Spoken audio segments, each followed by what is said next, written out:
to go ahead and review the warrant and vote on whatever we needed to vote on because they were going to press on first week of May. So that was the reason we postponed. Since then, in that short week, our TA, Maria Broadbent, is no longer with us. There is a new assistant TA who's come on in the last couple of weeks. His name is Rebecca Slick, who I have not talked to personally, but she's working remotely. I believe she's from Pittsfield. Heather Michaud, the town accountant, has left. Lisa Souvet, the accountant who was working on resolving the actuals from the previous years, that is the older system and reconciling it with the new system, has left. As of last night, Chief Pauly is now the interim TA, and Harry Turkanian was brought in about a week or so ago as a consultant to the select board and to the process to help resolve the outstanding budget issues. And town meeting, as of last night, has been postponed to June 26th now, not June 5th anymore. So that's a lot to change in 1 week. And the select board has met last night. They're meeting tonight. They're meeting again tomorrow. I think probably trying to scramble to figure out what to do about all of those changes and to resolve a number of challenges that are kind of short-term and long-term. In the short term, we as a town need to solidify the operating budget. It is not finalized at this point. There will very likely be some budget shortfalls or gaps. Some of those predate Maria's tenure here and go back to at least the fall of 2019. And I don't want to try to speak with great authority on what is in all of them. I know the Hilta purchase was a component of it because some short-term loans were taken that are coming due and weren't necessarily budgeted for, is my understanding. Don't quote me. And a report was sent to the DOR to get an accurate measure of free cash, which I understand may take longer than they were expecting. It should have been 2 weeks, according to information I got about a week and a half ago. It may be longer than that. In fact, it's possible we won't have an accurate statement of free cash by town meeting. Again, anecdotal commentary, so it is what it is. But there are a number of short-term issues, and longer term, we need to hire a new town accountant, a new TA. The new Vadar accounting system has to be standardized and correlated to the older system, which was what Lisa Souvet was primarily working on with Heather. And ultimately, new accounting controls need to be developed to enable budgeting and forecasting in the future. So one of the questions that I've been grappling with for the last 2 to 3 weeks as this information started to emerge was, what is the role of the FinCom? What role, if any, do we have in providing an advisory service to this process or to the select board? We have not been asked, but in any specific way, to contribute to the process. I will just say that. No one. Fred, we already did contribute. We approved budgets. So yes, and the problem there. Yeah, the mess that's going on at town hall, we have very little to do with. I mean, yeah, advisory. The challenge there is that the budgets are now different than the ones we approved. So, and that so was going to come back to the committee then. Well, that's an open question. I'm going to say I don't see how we can, unless we get an accurate budget book, unless there is what we should have gotten in December, which would have been the book with an accurate statement of all the various departmental budgets finalized in conference with the TA. I don't see how we can go back through the process of meeting with all the department heads.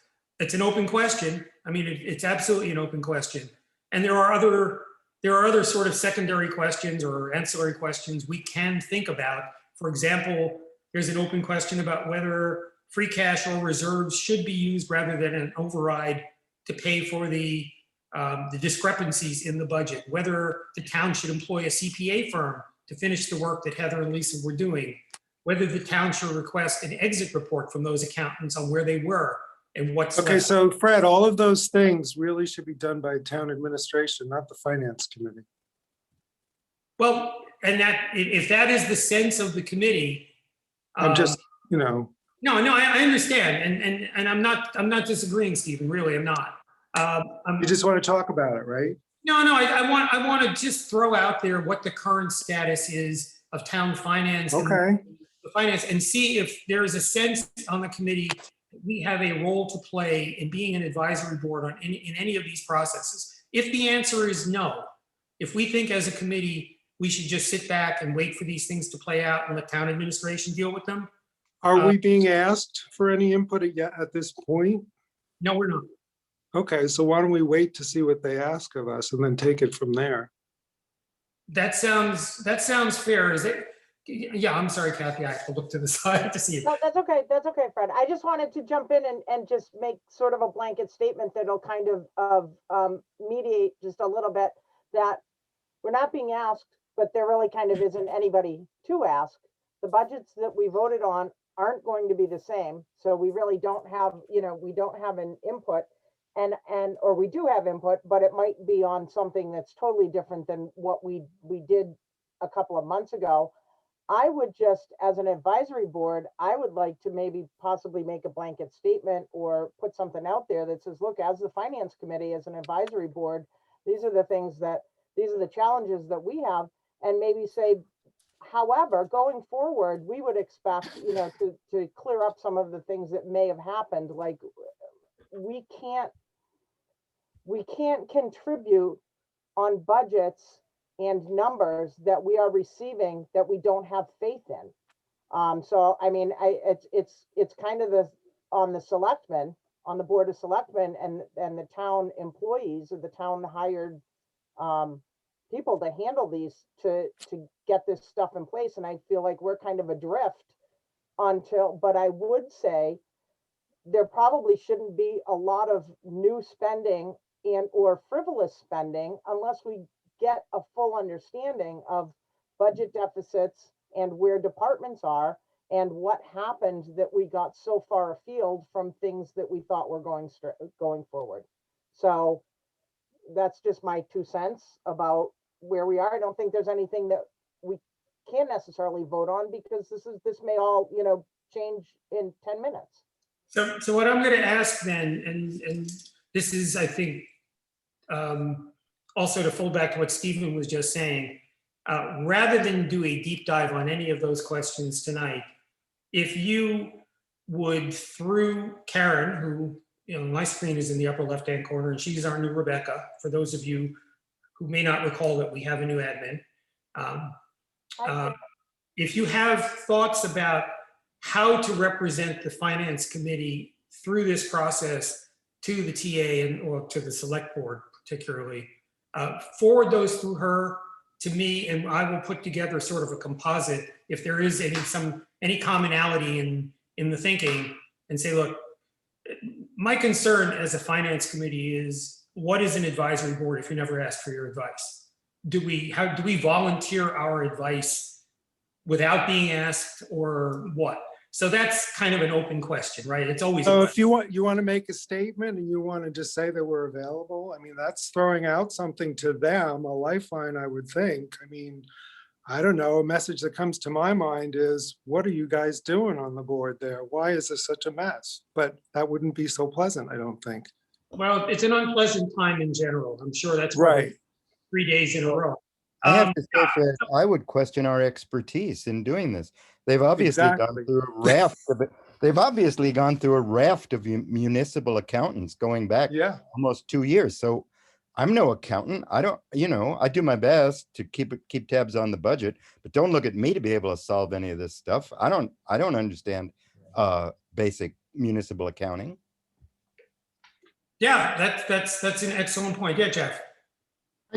I agree with Kathy. I think one of the things that I'm not quite sure if are we going back to the select board, or are we the interface between town meeting and the select board? I'm not quite sure on that, but I do think that we want to express concern at the select board that we're not really quite sure what we have approved, what the status is of the budgets, and we're really at a loss in terms of fulfilling our advisory role.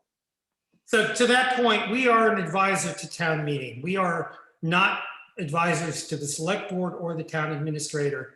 And as such, we require accurate information that we can then weigh in on in parallel to what's going on in the budgeting process. If we So- don't feel that we got accurate information this year, which we did not because of circumstances, then I think it's perfectly appropriate for us to put a statement to the select board, say, listen, we are a C right now because how do we go to town meeting and say, yes, we think this was a good budget if we don't know what the internal budget numbers were? Well, do we really want to add to their anxiety and all that? Why don't we just say we're here for you if you need any help? Well, Because just to say, you know, from our point of view, yeah, we're at sea right now because things have changed. That always happens. It's just like life. So what? We'll get the budgets back. I mean, I'm comfortable with the votes that I made on the budgets that we passed. We did some of our work. Everything's just being thrown up because of the latest status. So, okay, Considering the changes, there are some things that I went through today that I was voting yes for based on information that to the best of everybody's knowledge was factual, but when it is not, I would like to change votes on some things. But it's really difficult to be an advisory board on black and white numbers and not have confidence in those numbers. So I think one of the main things is from a town perspective, not necessarily from a FinCom perspective, is we have to have confidence in what's being presented to us to make decisions and advise on. So that's just.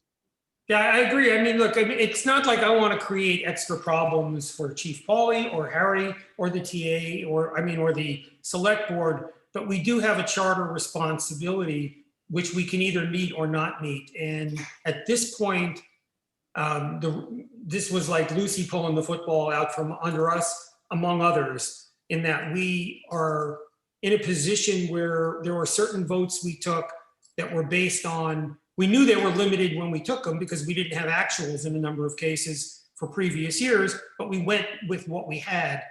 Even those numbers that we had have changed in some cases. So at some point, I am hoping, fingers crossed, that in the next 2 to 3 weeks, real budget numbers will appear. We can distribute those. We can all look and see how they changed from January. And if they haven't changed radically, then we can say, yeah, okay, what we said in January and February and March was good enough. And we'll go with those. And then we'll be able to say yes, presumably to the operating budget, for example. Right now, nobody is saying yes to it because it doesn't really exist. So until that happens, Fred, can we get a copy of the selectmen's budget? Did they put theirs together at all?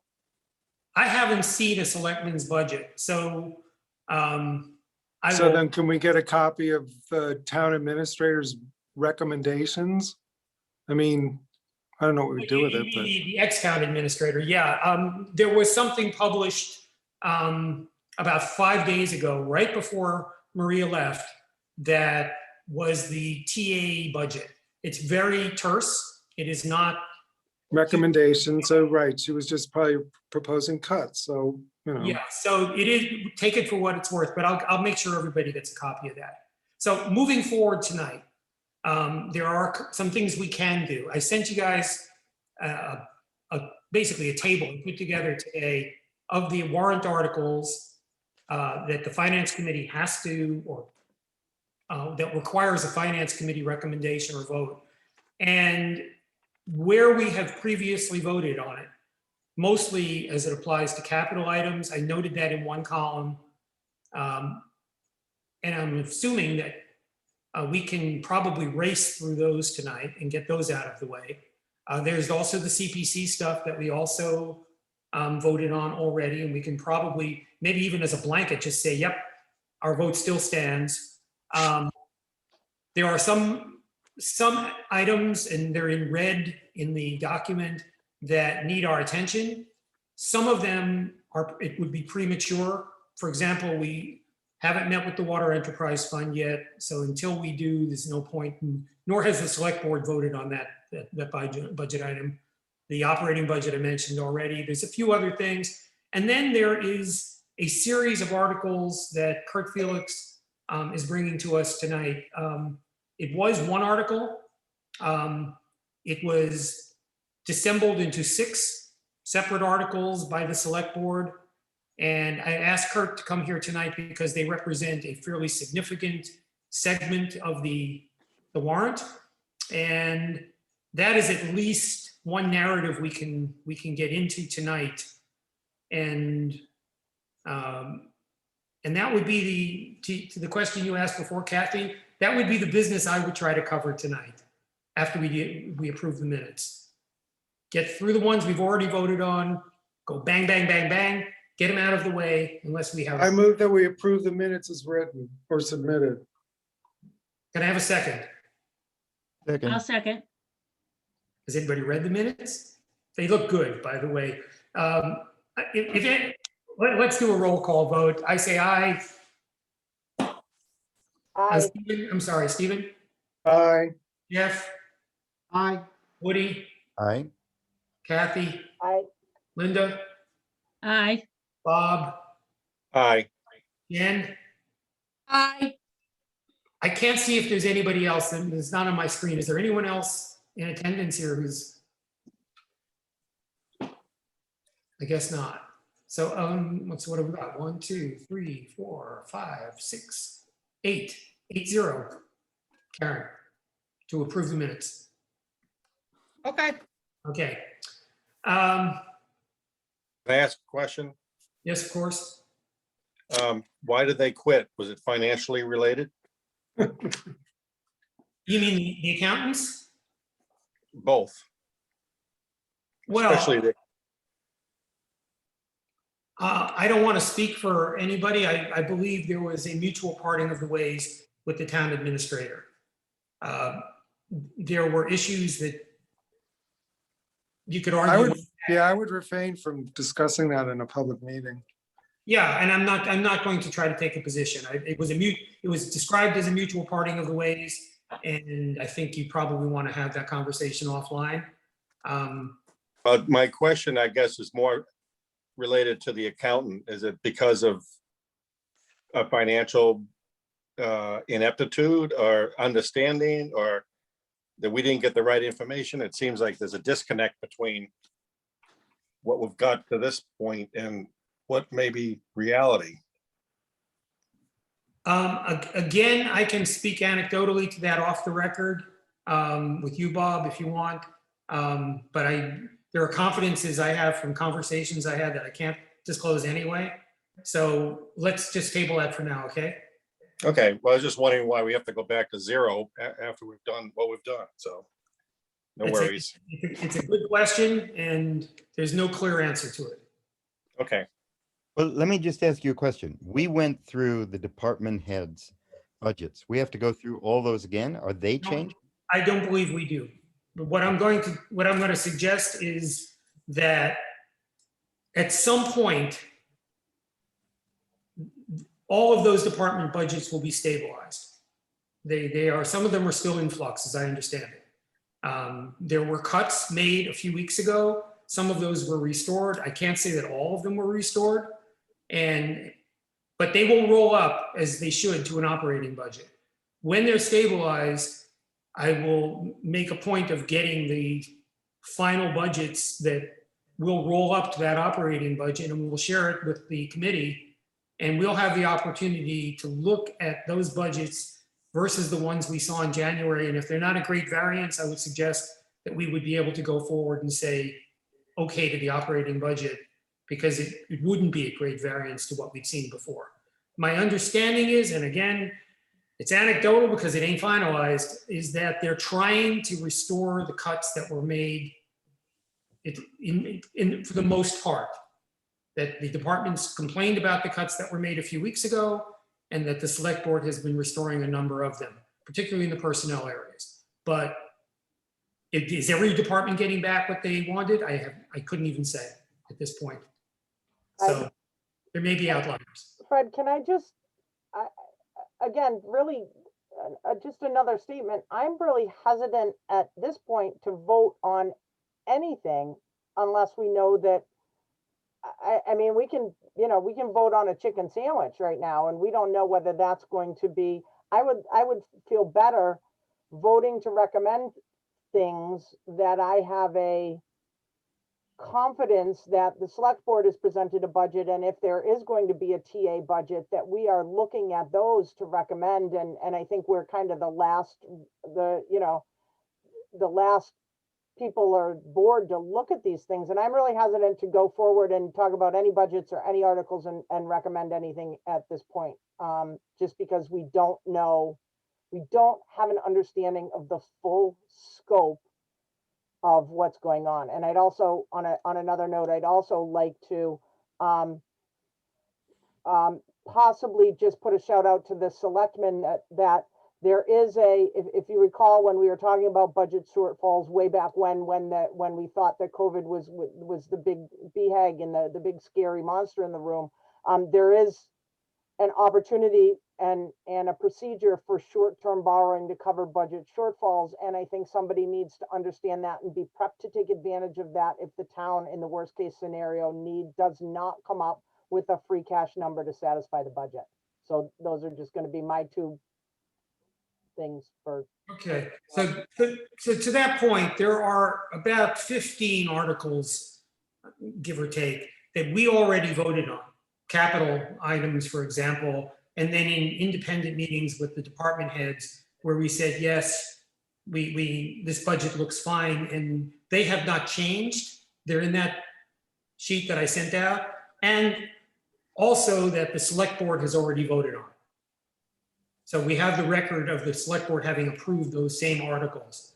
I think we can reasonably go forward and look at the ones we've already approved, that the select board has approved, and just say, for the purpose of at least having something that's going to make it into the warrant at this point, I think we can go forward and just say yes to the things we've already said yes to, because they're capital items. They're not necessarily operating budget items.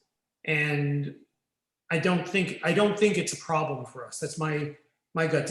I mean, I understand your concern, Kathy, but I'm short of doing. Oh, so now we've moved to the warrant agenda, and Yes. we're going to be reviewing the warrant. So why don't we start reviewing the warrant? Okay. We can decide on whether or not to vote on them if you want. You're right. There might be some, the CPC ones, I mean, those are a given. Yeah, and there's a What's the deadline for the warrant to get it? I assume it's probably the end of May now. I don't know the exact date, but it was going to be the first week of May. So if you push that back 3 weeks, you get to the end of May, give or take, So yeah, if we weed out the easy ones now, it just means the next time we meet, maybe we'll have more answers, and the more complicated ones we could, That is. or we could just move to cancel the meeting altogether, because I'd like to take it No, back. thank you, because then we're still going to have 30 articles to review in the future. So let's get to the warrant review. And I don't know, does everybody have the document that I sent out today? Yes.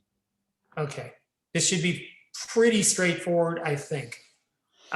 If you look at it, Articles 1 and 2, the budget transfers, the operating budget, the budget transfers are not really available as real numbers yet. And the select board has not voted on them. So I'm going to suggest that we reserve our vote on those. Does anybody have an issue with that? Nope. So we get to Article 3 is the capital budget, but as with last year, it has been broken down into 3A, 3B, 3C, and so on. 3A is FY22 debt service. It has not received a vote from the select board, and that is in part because there is no real number for it yet. So I think it's reasonable to reserve our vote on that.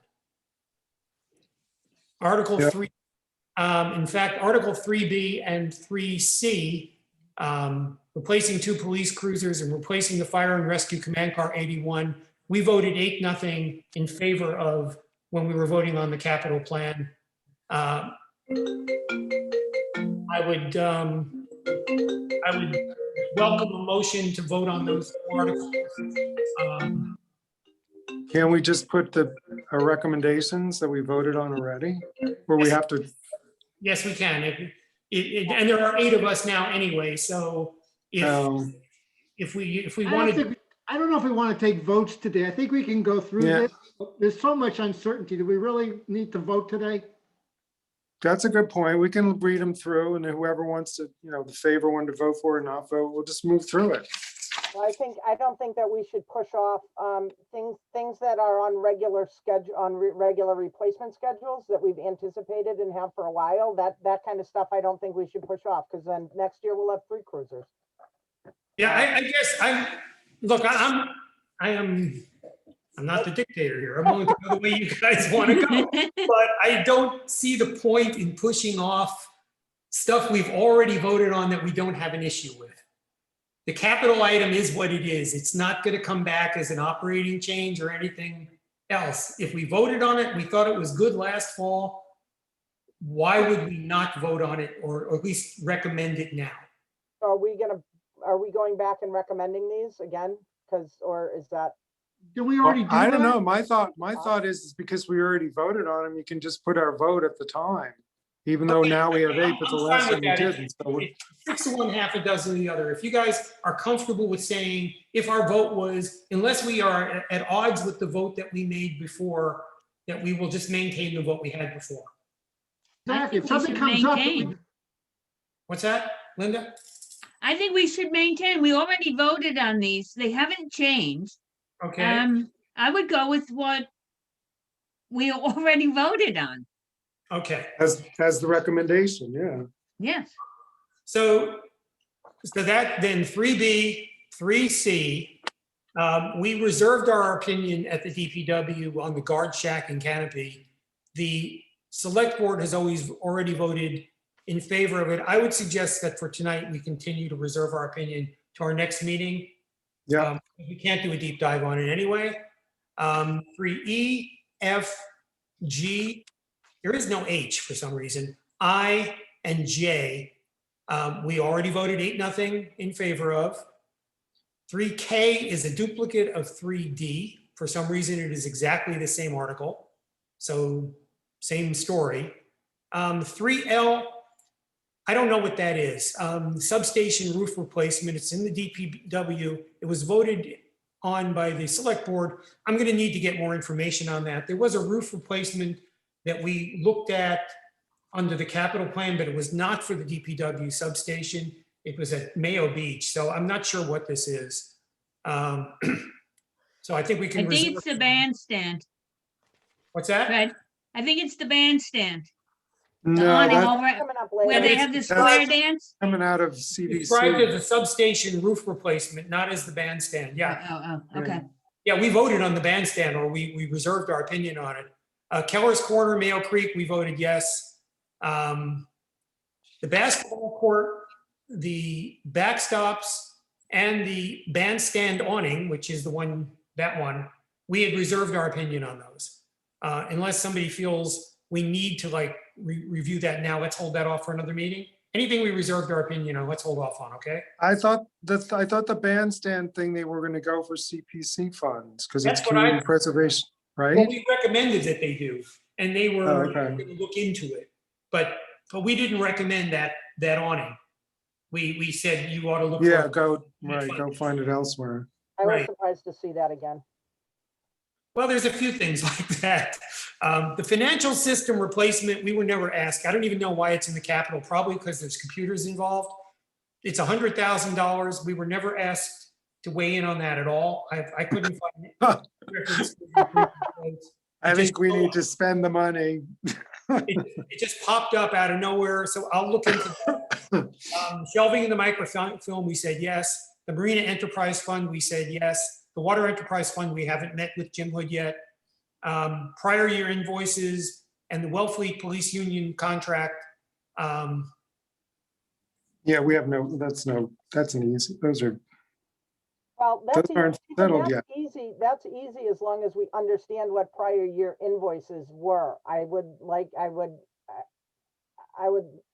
hope that it would be only the things that were overrun at the end of the fiscal year and not something that was big and ugly that we didn't anticipate. So, Yeah, I think we no need, question on that.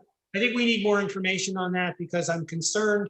There was a number floating around a few weeks ago that we were going to have to, as a town, come up with $300,000+ to pay invoices for things that weren't budgeted. It may be in there. And I think we need to ascertain that before we say sure, because it isn't going to be $15.22. It may be a real number. Yeah, we need a breakdown of it. So let's hold off on that. The non-union and other personnel compensation, that's one we usually kind of rubber stamp because we're not privy to the union negotiations. Right, we have nothing to do with union negotiations. So I would be, Do that in the little chairs at the library before town meeting? what's that? Don't we do that in the little chairs in the library before town meeting? We could. No, isn't that the one where we usually? Yeah, do it? we wait because then they hammer it out usually the last day. Okay, so the next four articles, 9, 10, 11, and 12 are additional personnel that we said yes to. Fire department, seasonal shellfish personnel, and an additional police officer, and training for paramedics. That's also fire department. Yeah, 9-0 for all of those. And that brings us to Kurt Felix. And hi, Kurt. There, I'm unmuted. Sorry, Fred. Thank you. That's all right. I said that there were 6 articles. There's actually 8 because some of them are broken down into, I think, a capital part and an operating part. But Are there numbers attached to those? yes, numbers 13 through 21. Okay. In the warrant. I've looked through them myself, and I'm going to give the floor over to you in a moment, Kurt, if you just bear with me for a second. We've been talking to Kurt and the wastewater folks for a few years. In fact, one of those conversations was why we did the first strategic plan, because there were big numbers attached to the notion that if we didn't do something positive, eventually there'd be a sewer system in our future and that sort of thing. Kurt is diligent and persistent and comes back with different ways to propose how we can do things. And this year, as I understand it, you came in with one proposal that was kind of an omnibus proposal, and the select board took exception for a variety of reasons and broke it up into pieces. My reading of the pieces is that, and this is why I'm saying this, Kurt, because I would love for you to address this. Looking at the pieces doesn't necessarily suggest where the highest priority is and where the next lower priorities are, and which ones are linked to each other, and which ones we should do first and which ones we could postpone. So the fact that the select board chose to position these articles in this order does not necessarily imply anything in terms of size, priority, or anything else. So I would hope that as you speak to the articles, that you could just keep in mind that we need to understand those kinds of issues. It's like, what's the gotcha, the must-haves, is the nice-to-haves, and which ones precede others, and that sort of thing. Sure. No, thank you, Fred, and I appreciate the introduction. What I'd like to do is actually have Scott kind of do a presentation, which will, provide an overview for all these articles. Basically, every article fits into a comprehensive plan. So basically, I'm not quite sure. We had no help from administration in putting together the warrant articles in the first place. We did ask to meet with the Board of Selectmen about almost 8 weeks ago to brief them, on, kind of what we were working on and what we thought needed to be proposed at town meeting. And largely what Scott's put together is a response to the Finance Committee's urging and requests to us in the past to look at this thing in a 25 or, a long-term perspective and come up with a long-term financial plan in terms of how wastewater would ultimately fit, into the town's budget. The default position from DEP is, and has been for about 8 years now, that, you know, unless you can demonstrate a set of realistic, viable alternatives, you will install a sewer system. And they've required us to, for example, go out and qualify the transfer station site for its ability to handle the entire town's wastewater loads. They're currently asking us to look at designing, we're not sure to what extent, but designing mains and extensions, pipe extensions, basically, you know, all of the parts and pieces and components of where a sewer system would go within the town of Wellfleet.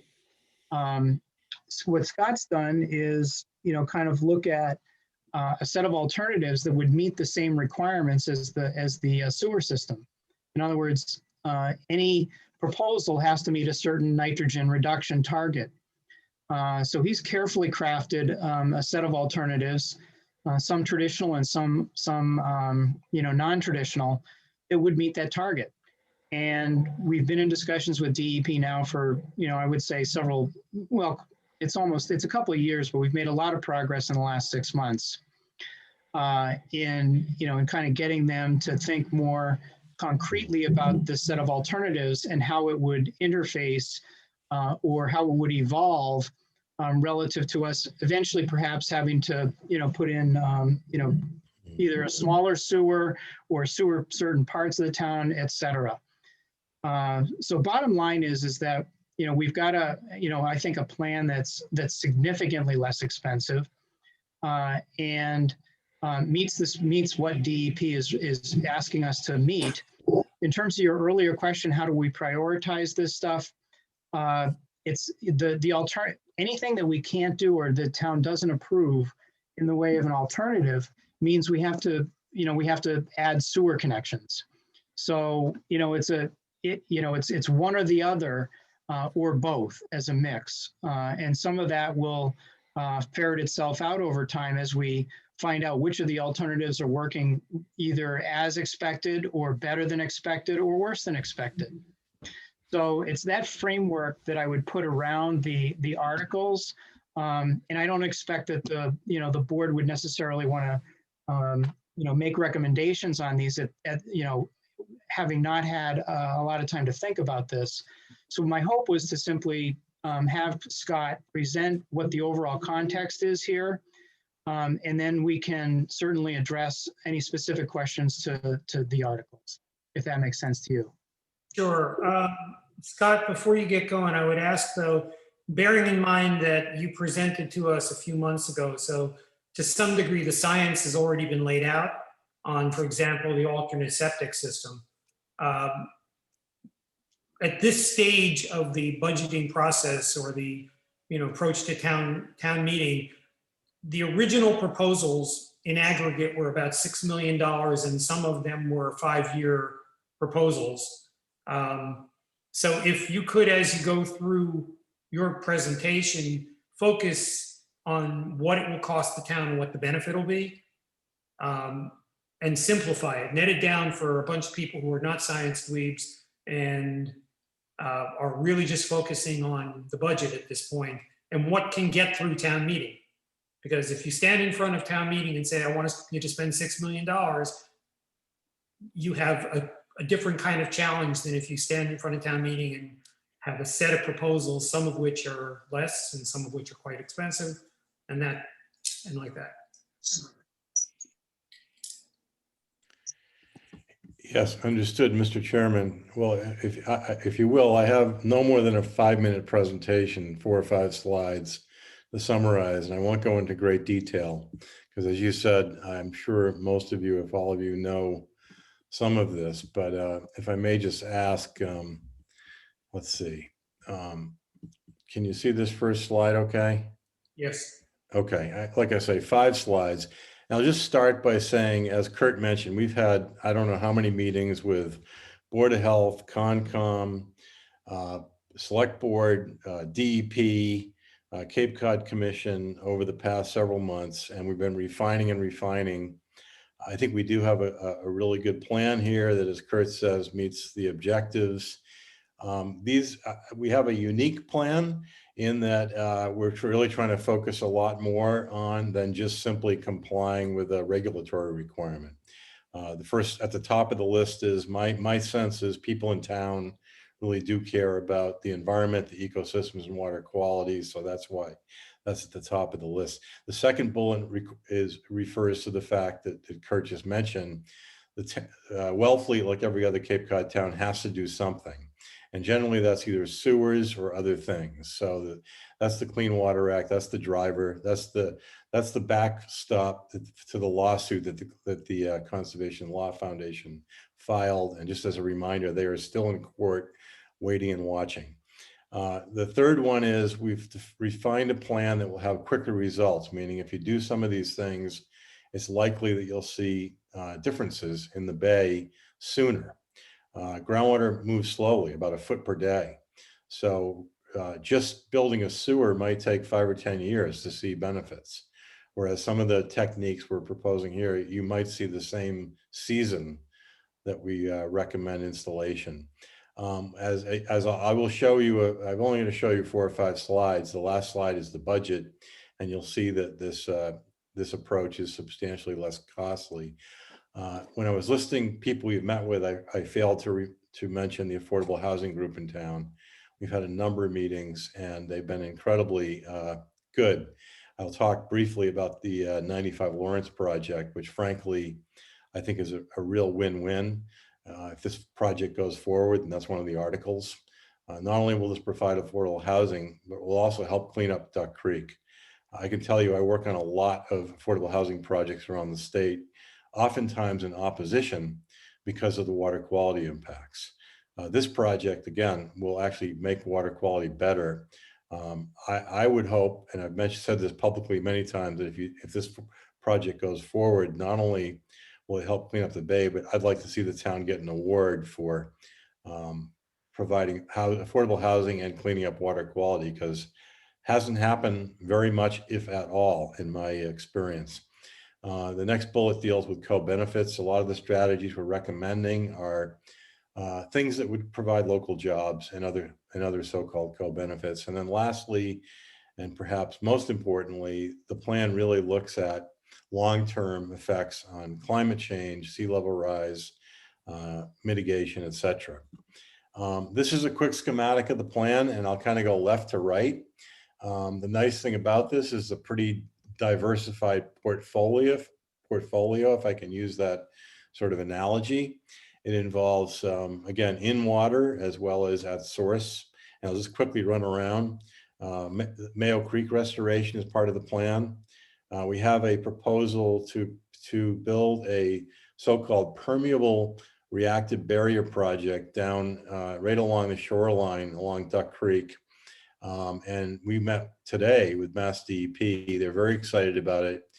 Frankly, honestly, I think they want to fund it. So the money we're asking for would really be a down payment on that. I suspect a lot of the financing would come through the state on that.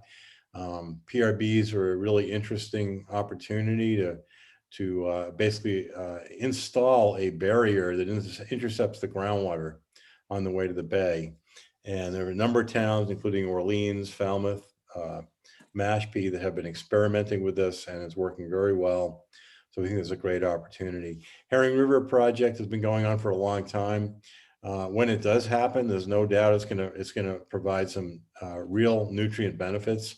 We'll be able to capture those in a monitoring program and claim credit for those as part of this program.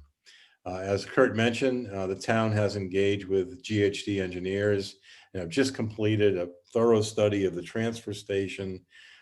Mass DEP it will require a so-called backup plan, meaning they want to know that if the town decides later, or if some of these so-called non-traditional technologies don't work as well as we expect them to, that there is a backup plan to build a sewer, and that site has been proven to be able to take the capacity.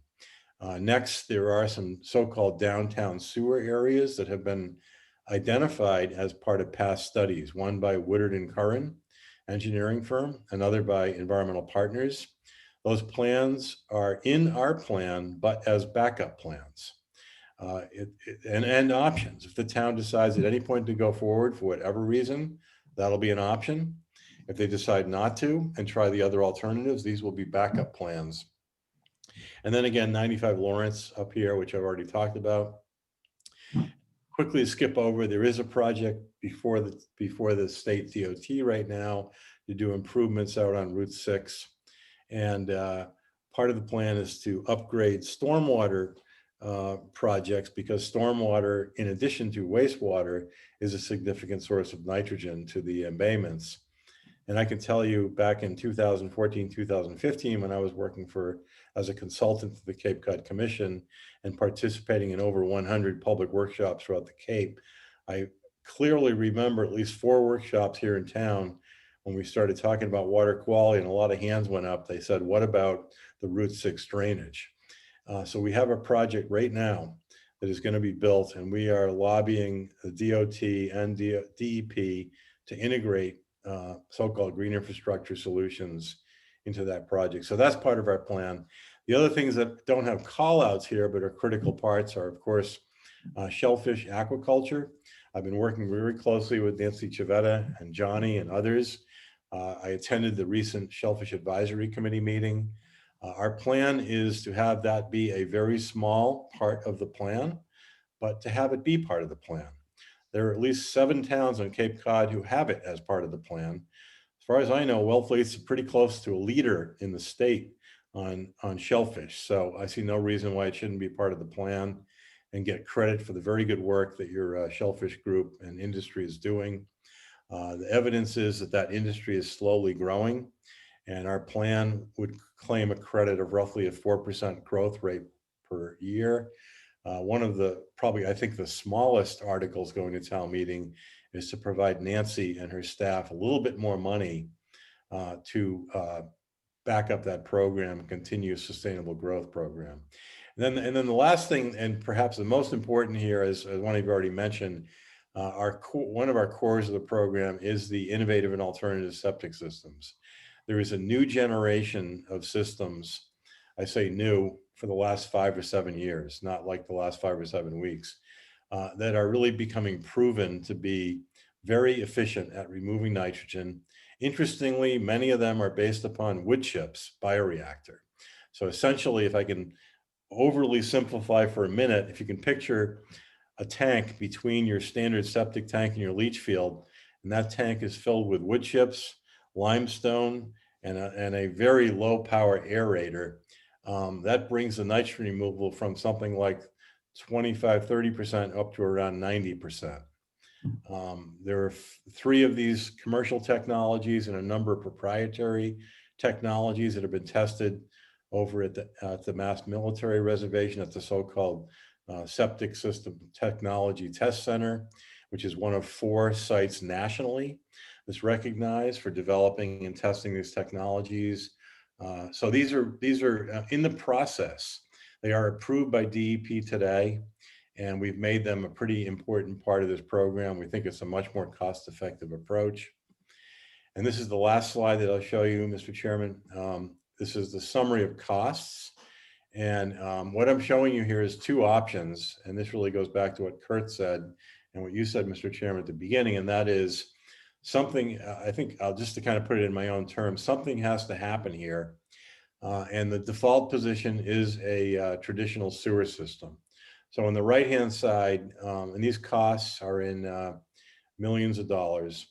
The 95 Lawrence project, which is an affordable housing project, but it ties in with neighboring municipal facilities and provides the option for some neighborhood homes to come in later if they decide they want to do that. That's a cost of $4 million, really in 2 steps. And then from there, if that was really the only solution, to sewer the rest of the town to meet the so-called Mass Estuary Project goals, which have been identified in the report. And I might mention that report is contracted by the state of Massachusetts, Mass DEP. So that is the official document. We're talking probably north of $150 million to build sewers to solve the problem. On the left-hand side is again, the non-traditional or hybrid approach, because it does involve some smaller collection systems. And it includes these enhanced, innovative, and alternative septics, the 95 Lawrence project, the PRB that I mentioned, some stormwater improvements, a number of salt marsh restoration projects, including Mayo Creek and Herring River, and then the shellfish program that I mentioned before. Cumulatively, these add up to enough nitrogen removal to satisfy the Clean Water Act, Mass DEP, and the cost range we're looking at is in the range of $30 to $60 million. And frankly, more recent work on that suggests that it's probably on the lower end of that.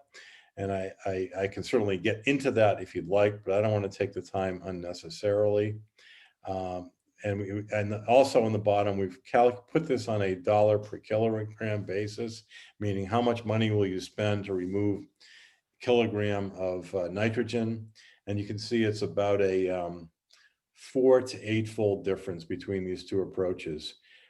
So that's our recommendation. I would mention that we've had, like I said, several meetings with DEP recently as this morning with the regional director, Millie Garcia. And I think it's fair to say they're on board with this. I think we can submit this plan for approval. They're looking to see that the town gets behind this to start committing to it. And if they are, I think Kurt can speak to a number of grant programs that are readily available that would supplement these funds and probably pay for between 25% or more of these costs that I'm putting out there, meaning these could be financed and then be provided some grant program, so-called loan forgiveness. Some of that money comes from their more recent Airbnb short-term rental legislation, which provides money both directly to the town, which I know a lot of that has been discussed going to the affordable housing group, and I think that's great. In fact, part of our plan, as I already mentioned, is affordable housing. So I think that money can go to pay for both affordable housing and wastewater. And then a lot of it also goes to the county level, to the so-called Cape and Islands Trust Fund, where they will provide between 25 and 50% so-called loan forgiveness once you have an approved plan.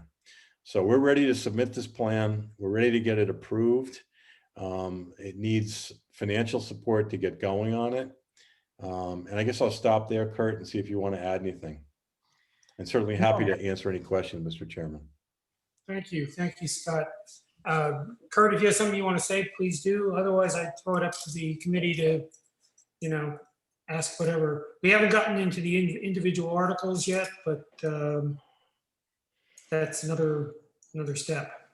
Yeah, and I really felt it was important to kind of put the context around it because clearly the individual articles work together ultimately to meet that nitrogen target. And it's just, as Scott mentioned, what we're doing is the idea here, at least for the articles, is to put together an initial 5-year plan with some capital authorization that allows us to go get grant funding. It's kind of like what we did with the water main extension. It's also what we did with the dredging project, asking town meeting to authorize an amount with the idea that once that's authorized, it's going to give us the leverage to go after significant grant support and significantly reduce the cost. The real nut here is sort of more on the operating and maintenance side, which we can get into a little bit in the articles. That would be ongoing costs to the town, for project management, for operations and maintenance at 95 Lawrence Road, and for the monitoring and reporting and work that's going to be required to implement and actually operate and manage this whole wide variety of different projects. Okay. Anyone have questions? Yeah, question. How unique are we? Are we the only community on the Cape that is not proposing a sewer system? No. Well, first of all, we are proposing the 95 Lawrence sewer system, which makes it the hybrid. And we are providing the downtown sewers as part of the hybrid backup. But I think in terms of being a lead with the non-traditional, I would say that is somewhat unique with Wellfleet.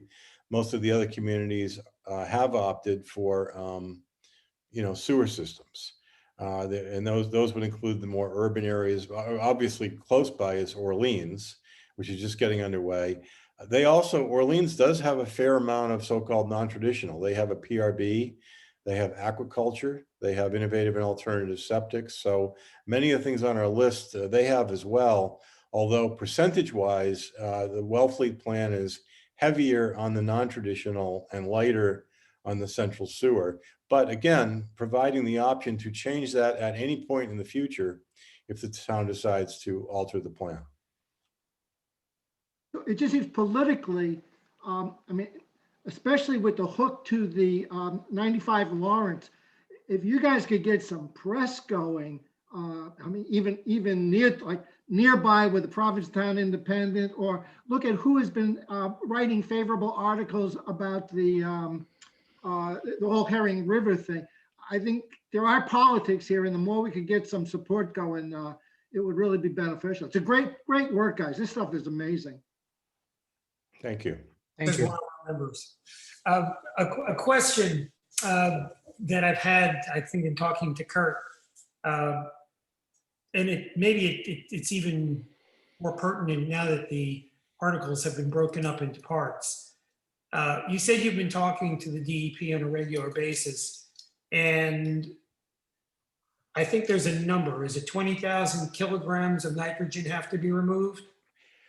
Or reduced? There's actually two numbers, Mr. Chairman. The 20,000 is for the full build out, and for the existing conditions, meaning how much is out there now, it's about half of that, about 9,000 kilograms. So it's, yeah, go ahead. One of the questions that I've had that I still don't, I think, have a good feel for is, let's say for the sake of argument, because this is a multi-year plan that you're proposing, and that the operating side of it is monitoring, testing, and validating that it's working as well or better than you project. Yes. Where is the DEP? See, let's say for the sake of argument that the town votes this year, because this is a contentious year, as we know, for all the reasons that we've been discussing, to say, you know what, 2 or 3 of these articles we're willing to go forward with. We'll start the experiment. We'll put $2 million into the hopper or in guarantees, and you start the process. And a year from now, you've mitigated some percentage of that 20,000 kilograms, but not the whole thing, not even near the whole thing. Is the DEP inclined to give us grace and say, we see you moving in the right direction, keep going, do more, but you've bought another 5 years? Or are they going to come down like a hatchet in 3 years if we don't fully comply with the requirements? Great question. I could show you if you'd like. I do have a spreadsheet that goes through the 30-year plan, but let me just tell you about it first and then you can decide. So it is a 30-year plan. It is broken into 6 5-year segments or phases. And we are mirroring this after the Pleasant Bay watershed permit, which was very similar, broken down into 5-year segments. So to most directly answer your question, the way it would work, and the way DEP has already agreed to this with Pleasant Bay, and by the way, they've asked us to use that as a model, would be that we proceed with the program as designed for 5 years. We install some INA septic systems, we build a permeable reactive barrier, we have several years of experience with the shellfish program, et cetera, et cetera. And then we sit down with them. And by the way, you're correct. Any program has to be monitored, including a centralized sewer program. They all do. So that's going on at the same time. At the end of 5 years, we sit down and see how we're doing. We assess. Chances are some strategies are going to be working better than expected. Some might be on target. Some might be a little less. And the idea is something called adaptive management. We then jointly make a decision to adjust. Meaning 5 years into it, we might say, you know what, the shellfish is working great. Let's give Nancy more money. Let's try to grow that industry, et cetera. And we might, or we might stick with the program as is. So the answer to your question is every 5 years, there would be a check-in with Mass DEP, basically to check on progress. And the progress is measured in kilograms per year. That's kind of the currency here in terms of how the plan, we are allowed to be given credits up front because a lot of these technologies are not fully experimental. They've been used in many other places. And thanks to the Cape Cod Commission 208 plan, we're able to identify the track record on many of these technologies. So it's not, I wouldn't call it experimental. I'd call it, let's test drive it in Wellfleet and verify the removal rates. But that's probably too long of an answer. I apologize, but it's once every 5 years to check in and adjust. Thank you. I'd like to invite the committee to look at Article 14. The capital costs are what they are. So however many of the septic systems or the wells get drilled or whatever, but Article 14 is the management and operational side of it as I read it. There's another one buried a little further down, a smaller amount that also looks like an operational article. But we've had votes in the past on whether we thought it was appropriate to have, I think we've used the term water czar in the past. This seems to me to be something similar.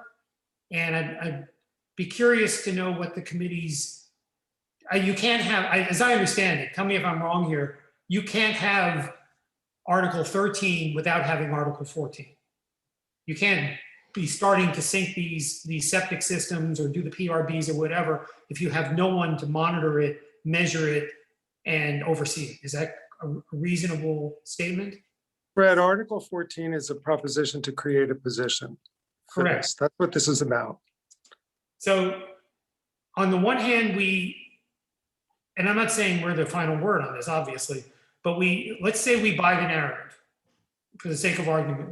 We accept that what you're saying from a scientific perspective is valid, that the numbers are valid, that if we invest in all of this equipment and technology, we can forestall spending 4 times as much on a sewer system that would be mandated by the DEP.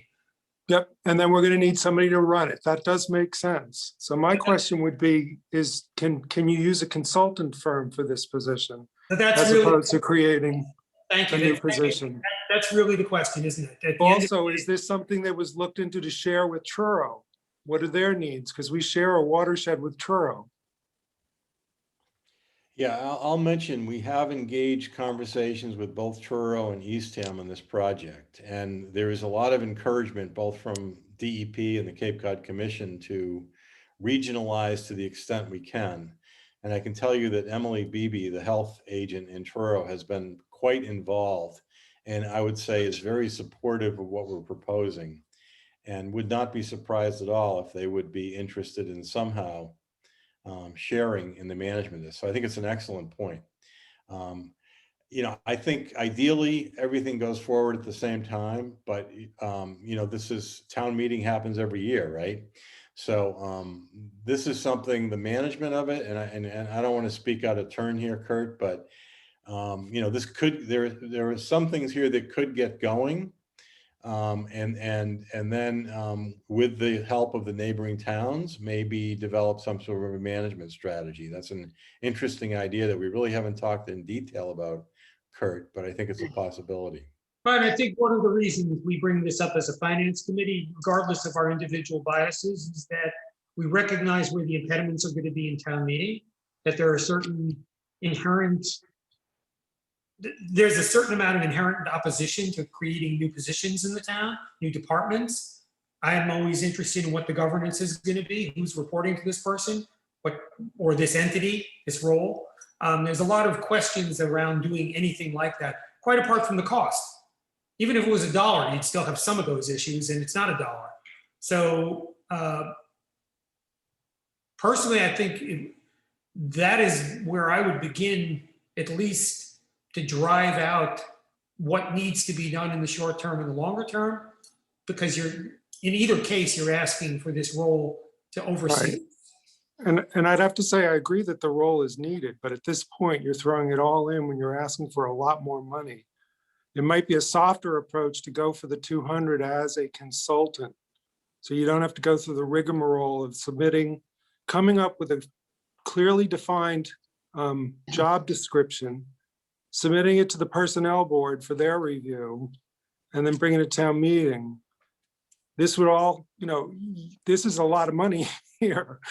I just think it would be an easier sell if for this year you just did it as a consultancy fee thing. Don't bring in the permanent position piece at this point.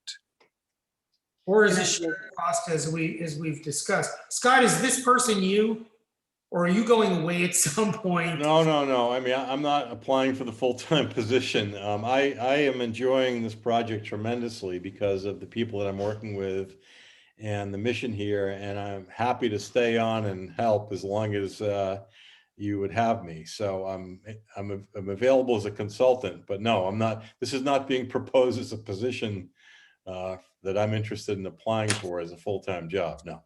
Well, if this were to Stephen's point. Oh, could I ask you, how about one of your students though? If this That's the were, rumor that's going around the marina. if this were a Well, consulting position though, if it were.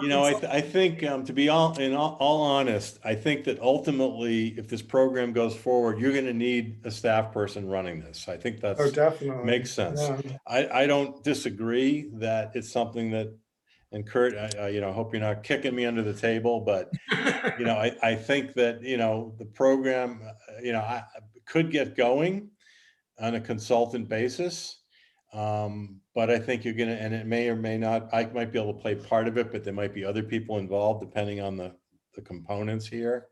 I know Nancy, for example, has asked in the shellfish department, who's going to monitor the water quality, and that might, I know Kurt's done a lot of work on that in the past.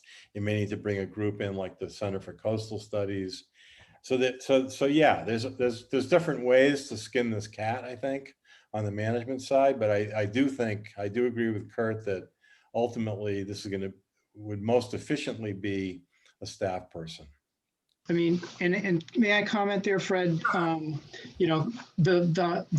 real thing, the real challenge here is that at some point the town is going to have some project manager for all of this activity. Kurt, I agree with you on that. Definitely. I support you in it. But at this, I'm just pointing out, there are a lot of articles here with a lot of money. No.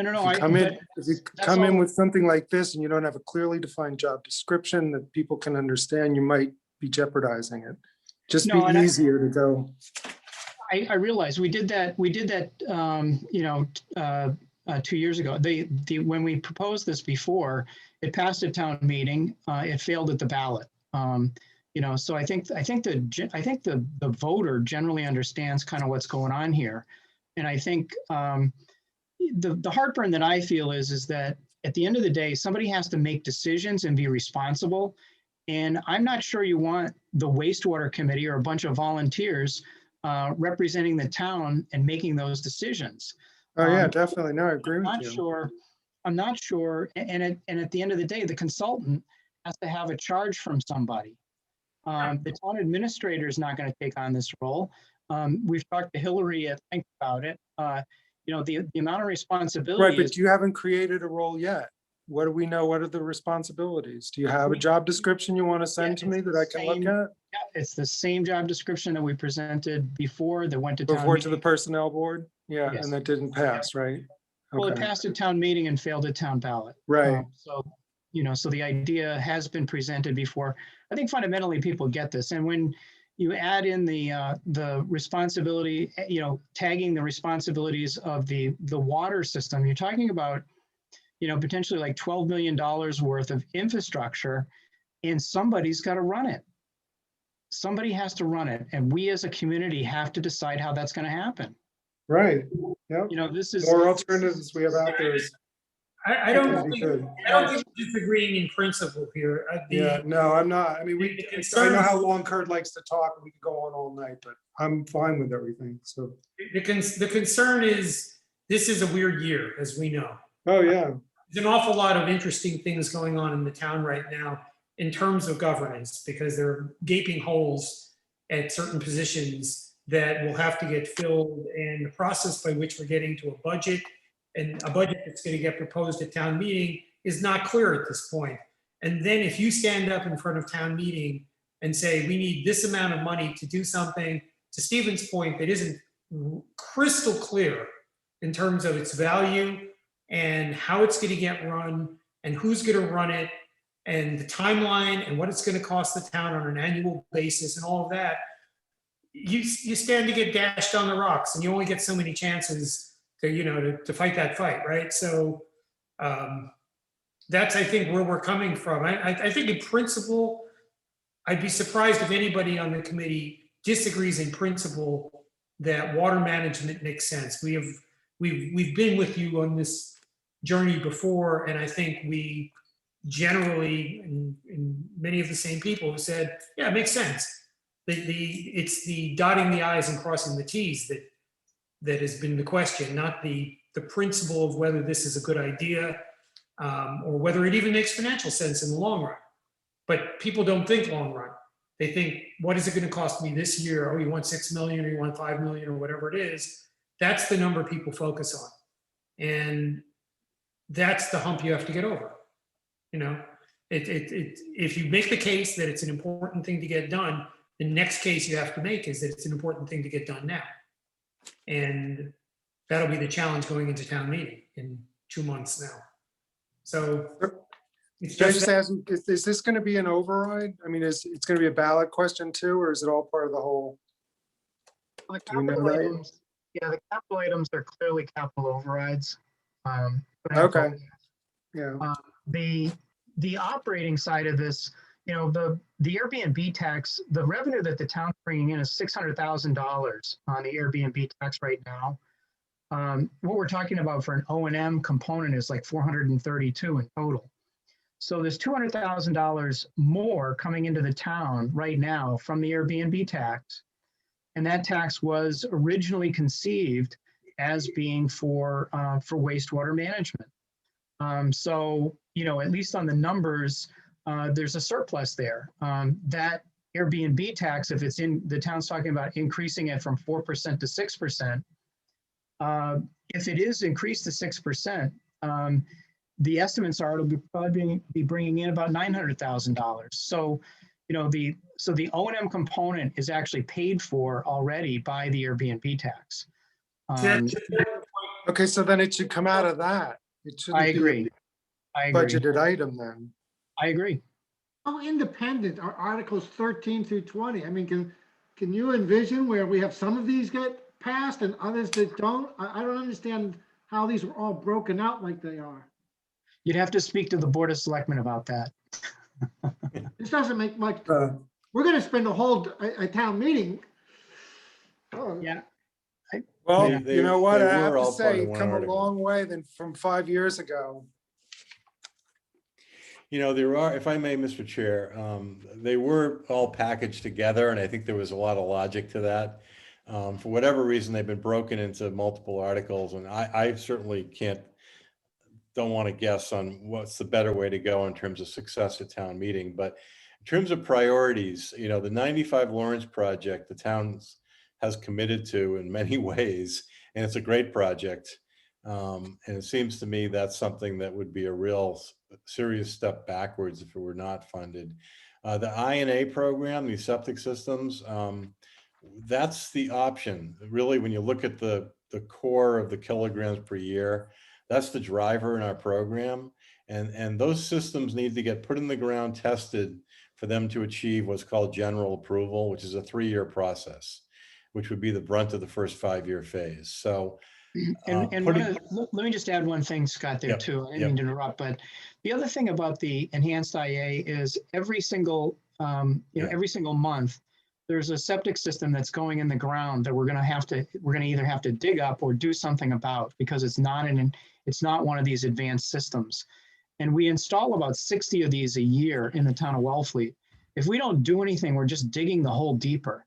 And people are spending a lot of money putting in septic systems where if we were to give them just an incremental $12,000 on top of what they're already spending, we can get 90% reduction in nitrogen. It's just a no-brainer. And it moves the ball down the field substantially in terms of us being able to demonstrate to DEP that we have a realistic way of complying. So, so in terms of, Let me suggest to you that two things you've said in the last 5 minutes are among the most compelling reasons to say yes to these articles. One being that the O&M has already been paid for by the rental tax, and that for an incremental cost, we can reduce the amount of nitrogen 90% if we do it on an annualized basis.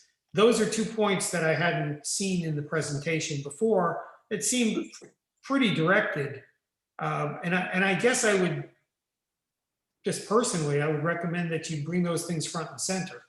That when you're arguing to the town for why this makes sense, saying that it's already paid for in effect is a compelling argument. If the select board agrees that the money for which that rental tax was originally intended ought to be going there as opposed to paying for something else entirely, because, who can say? Where is the select board on these articles at this point? Aside from the fact that they were broken up into pieces, have they indicated that they are inclined to support them in toto or in part or not at all? they've indicated that they're in support of all except for the position. That's being debated. They have not said yet they will support or won't support, but they have not made a recommendation on that yet. That's So I'd like to move for Article 14 that we reserve recommendation at town meeting. For Article 14. I second that. If you're ready to move these. I made the motion. It's out there. You seconded it. And that just gives time for you guys to figure out whatever it is you're gonna do, but and then we'll know by town meeting, hopefully. I agree. I would just add to that motion that you work on You putting. can't add to my motion. Just because you're chair. The motion is, I move that Article 14 All right, wastewater, we reserve recommendation to town meeting. that's fine. Do we have a Seconded by Kathy. So call the vote, please. All right. The motion is to reserve our opinion to town meeting on article. Reserve recommendation at town meeting. Yes. I will say aye. Steven, Aye. Jeff, Aye. Woody? Woody? Is he sleeping? No, Oh, Ira. I'm awake, totally, yeah. Is that Snoring. Linda? I was not snoring. Aye. Bob? Aye. Kathy? Aye. Jen? Aye. All right, so it passes unanimously. I would just say as an addendum to Stephen's point, when we next see this motion, if there is a very, very clear and succinct statement of the roles and responsibilities of the position, it'll make it much easier to say yes, to recommend it.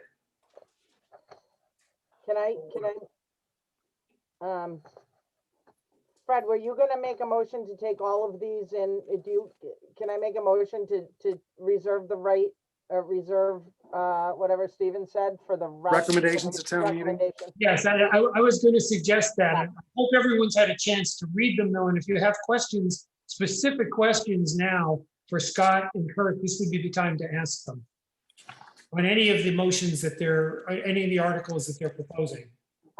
I will say, before you make that motion, I will say really quickly on 15 that I'm not a huge fan. We already fund the culch and we already fund the propagation. So I'm not a big fan of one department funding another department. But I want to reserve the right on this. So I'm just gonna throw my opinion out and you can do whatever you want, Fred.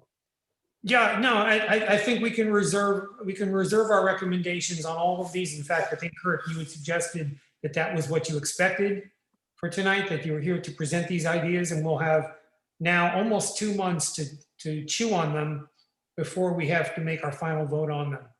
So I didn't, this is the first time you're seeing this, and I would not want to be put in a position of being asked for a recommendation having not seen this before. I think that makes sense. And what I think would make sense is for us to come back, time to be determined, 2 weeks, 3 weeks, 4 weeks. As the finance committee has had a chance to consider these, as the Board of Selectmen has had a chance to finally finalize the warrant language, and then present a final set for your recommendations. If the timing works out, right now we have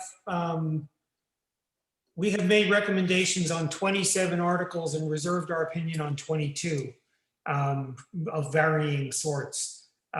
If at our May meeting, which will be near the end of May, most of these are finalized, we can do another at least partial warrant review in a month.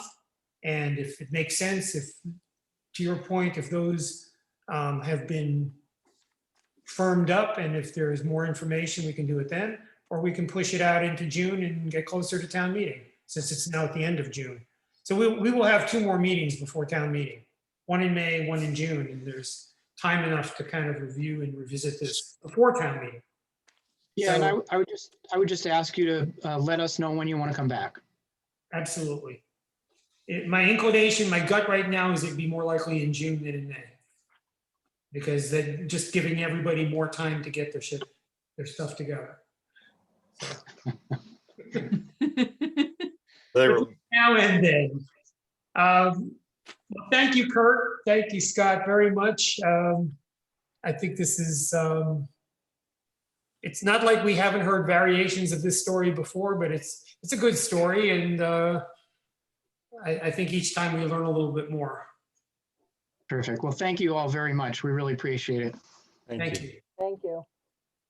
Good job. So with that, guys, we've gone through as much of the warrant, I believe, as there is to go through for tonight. Do we have any transfers? We have no transfers. Anybody have a liaison report? I guess not. We have no correspondence. Only 2 points I wanted to make under new business. We have a new alternate member and we will be having a new permanent member. The new alternate member's name is Melanie Lord.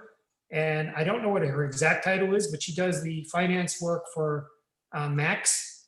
And so, and she is of a,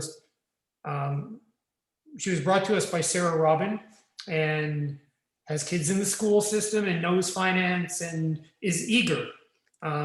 Very busy, crazy busy, as parents who work can be. So that's why she wasn't here tonight. But she sent me a message saying why she couldn't be. And our new permanent member will be, when we get it together, Mo Barocas, who is sitting there on your screen. Oh, You guys have to join. Welcome, Mo. Hey, welcome, Mo. Mo. Welcome. A lot of familiar faces there. And I would hope that we would all learn the song, The Curly Shuffle, by the next meeting, which starts the chorus, goes, hey, Mo, hey, Mo. It's a good song, The Curly Shuffle, look it up. So we have 2 new members, and that'll be great because, to Stephen's point before, we are now fully staffed. There will be 9 permanent members and 2 alternates. And Somebody's got to be fully staffed. what? Somebody's got to be fully staffed. Yeah, true. If not the town, at least the finance committee. Now all we have to do is figure out what people want us to do. And with that, I would love to introduce a motion. So moved. Second, Who did the motion? Was it Stephen? Okay, if anybody has a problem with it, say so now. Otherwise, thank you, and we'll see you next month. Probably the 3rd Wednesday of the month. Have a good night. thank you, Thank bye, you. everyone. Take care. Bye. Thank you. Good night.